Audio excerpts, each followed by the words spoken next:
तृतीयेपूर्वी पुतळा आणि परिसरातील सुशोभीकरणाची सर्व कामे पूर्ण करा, महापौरांचा निर्देश। महापौर विनायक कोंड्याल यांनी आज महात्मा बसवेश्वर महाराज पुतळा परिसराची पाहणी करून सुरू असलेल्या कामांचा आढावा घेतला।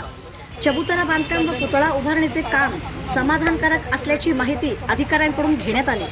महापौरांनी संबंधित अधिकाऱ्यांना अक्षय तृतीयेपूर्वी पुतळा बसून परिसरातील सुशोभीकरणाची सर्व कामे पूर्ण करण्याचे निर्देश दिले। कामात कोणतीही दिरंगाई होऊ नये अशा स्पष्ट सूचना त्यांनी यावेळी केल्या। या प्रसंगी मध्यवर्ती महामंडळ व बसवेश्वर सकलताप वतीने महापौर विनायक कोंड्याल आणि उपमहापौर ज्ञानेश्वरी देवकर यांचा सत्कार करण्यात आला।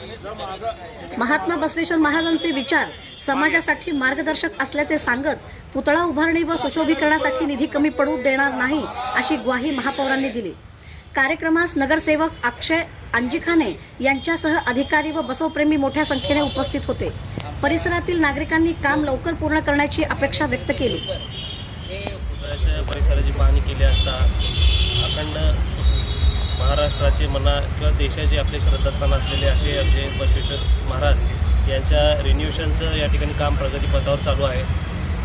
आज त्या ठिकाणी पाहणी केली असता काम हे युद्ध पातळीवर चालू आहे आणि आपल्या अक्षय तृतीयेच्या आत या ठिकाणी काम करा असे आम्ही या ठिकाणी आदेश दिलेला आहे। बसवेश्वर मध्यवर्ती मंडळाची या ठिकाणी मागणी होती, तसेच आपले अनेक मंडळाचे समाजाचे असतील सर्व समाजाच्या या ठिकाणी मागणी होती की पुतळा लवकर चांगला आणि व्यवस्थित सुशोभीकरण व्हावा।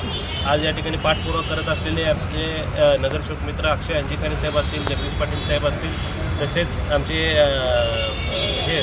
मुस्ताने साहेब असतील, आत्मुरे दादा असतील, तसेच आमचे आवजे काका असतील, गणेश काका चिंचोळी असतील, या ठिकाणी अनेक बसवेश्वर प्रेमी महाराज प्रेमी या ठिकाणी सर्व लोक या ठिकाणी अतिशय चांगल्या पद्धतीने लक्ष देऊन आपल्या महापालिकेतून म्हणा, DPDC फंडातून म्हणा किंवा आपण अजून व्यवस्थित अजून काय निधी आपल्याला मिळतो आणि पुतळ्याचं काम कधी लवकर पूर्ण होतं या ठिकाणी त्यांचं सातत्य या ठिकाणी आहे।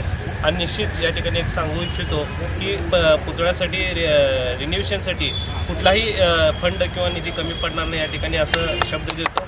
आणि येणाऱ्या काळामध्ये हा जो आता पुतळ्याचं काम चालू आहे 40 ते 50 वर्ष हे व्यवस्थित टिकलं पाहिजे, अशा पद्धतीने काम व्यवस्थित व्हायला पाहिजे असे आमचं या ठिकाणी प्रशासनाला आदेश आणि त्याच्यासाठी वाटेल तेवढा निधी आम्ही या ठिकाणी देऊ असे आम्ही सांगू इच्छितो।